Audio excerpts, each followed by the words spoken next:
Before we move on with more of our just shitty, salacious topics, we want to go ahead and pay some respects to the legendary member of 3 6 Mafia, female rap pioneer. As far as like, I believe she might just be the most underrated female when you talk about the influence that she has on the female rappers today.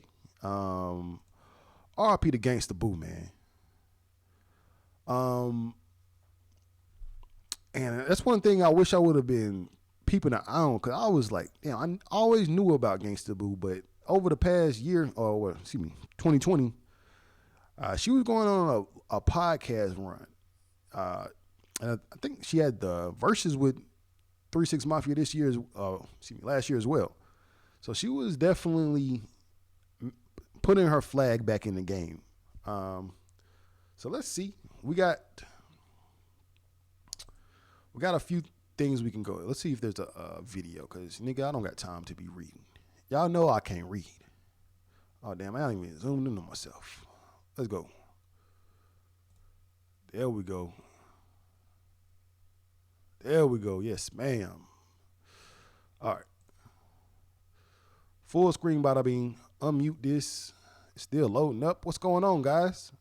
The guys over at Fox 13 do not like me. On top of out of Whitehaven, we have learned that there is a heavy police presence in that area right now. Not the ad on the news, nigga. I guess the news got to get paid too. Clap it up for the news.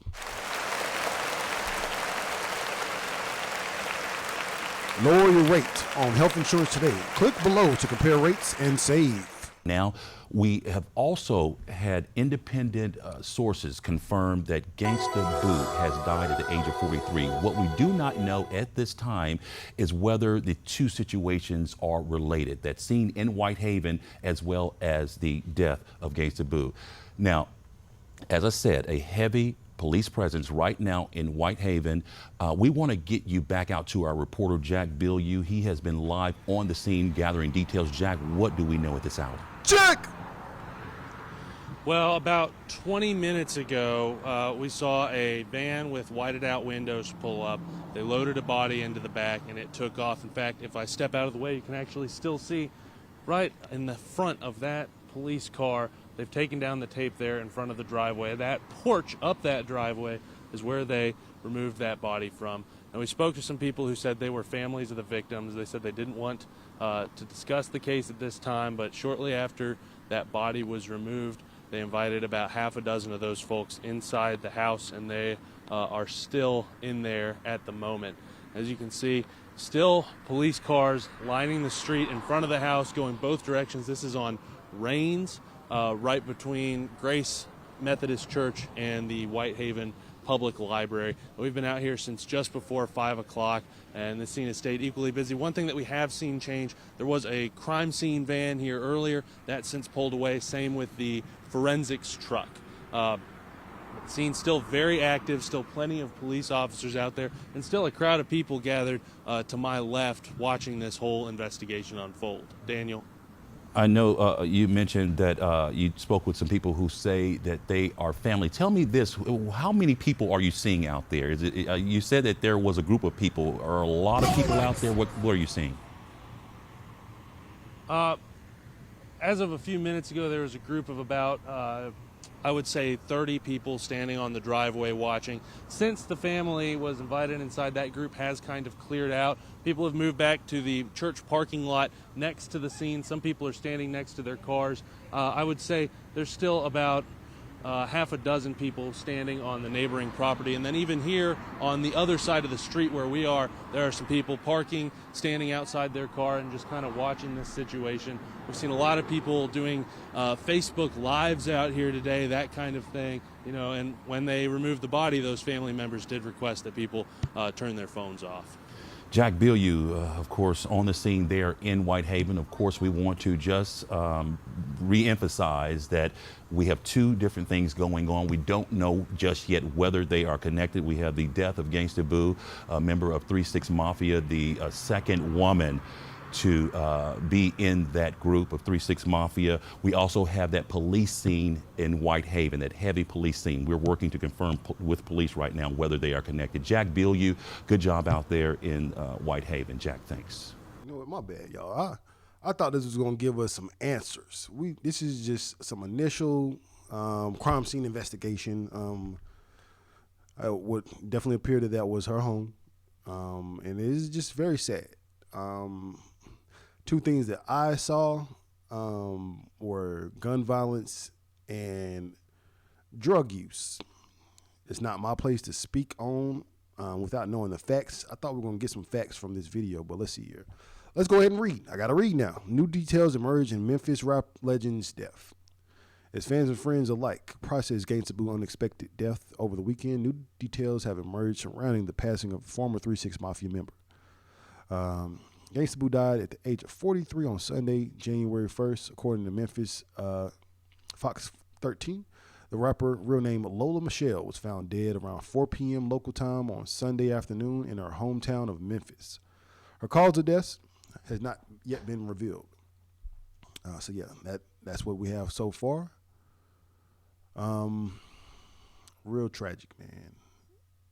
Let's see, because usually they'll put like an update at the bottom. I don't see any kind of update or any real evidence. Let's see if this is the same story.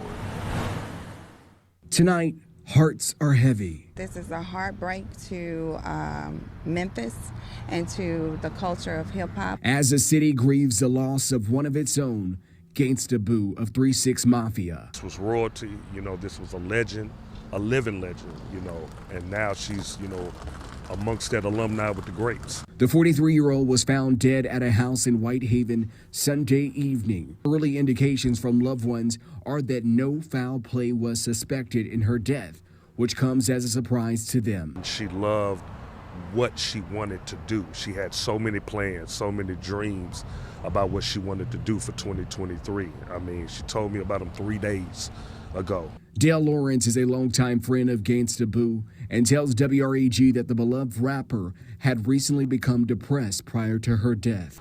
She lost her father, and that was a very big blow for her. She was a daddy's girl, and it was many nights I prayed with her and just talked her through her grief.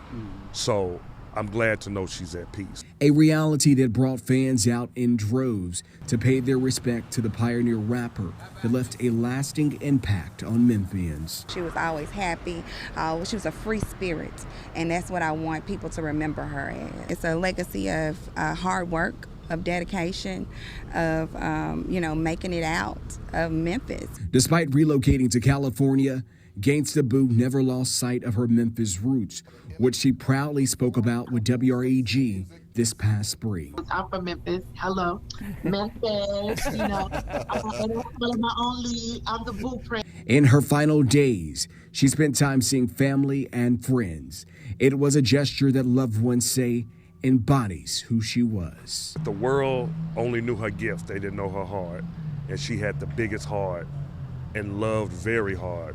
And her friends and family who know her, they know that. And that's what we...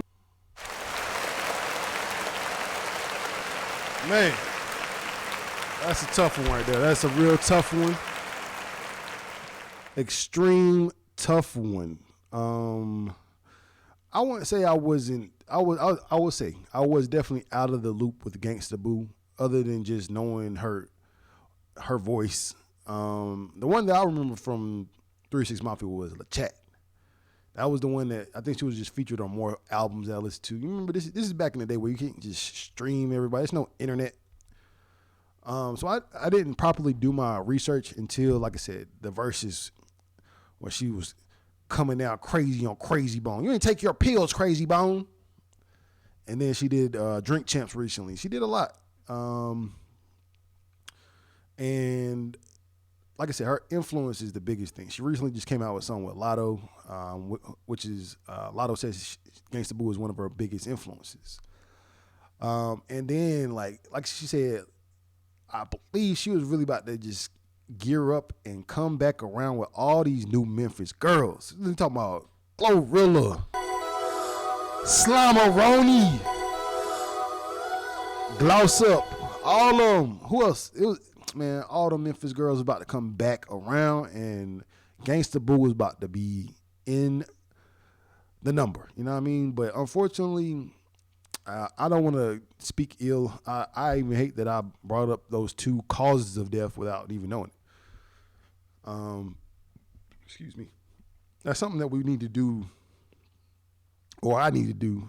Or one thing that I can be unique about is if I do some fucking research before I just start opening my mouth. I feel like we live in the era of some live shit, and I don't got no ill intent, but I be reading. I want to know how this happened, and if it was preventable, or if it was something that gave the family peace, or anything that, I don't know.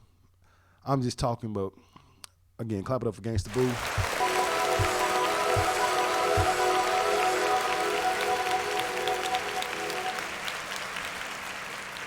And Gangsta Boo was pretty. I ain't gonna front. Like, even in her like older years, she wasn't an old woman. She was only 43, but she was pretty. She was just a little gangster, a little too gangster for me, but she was.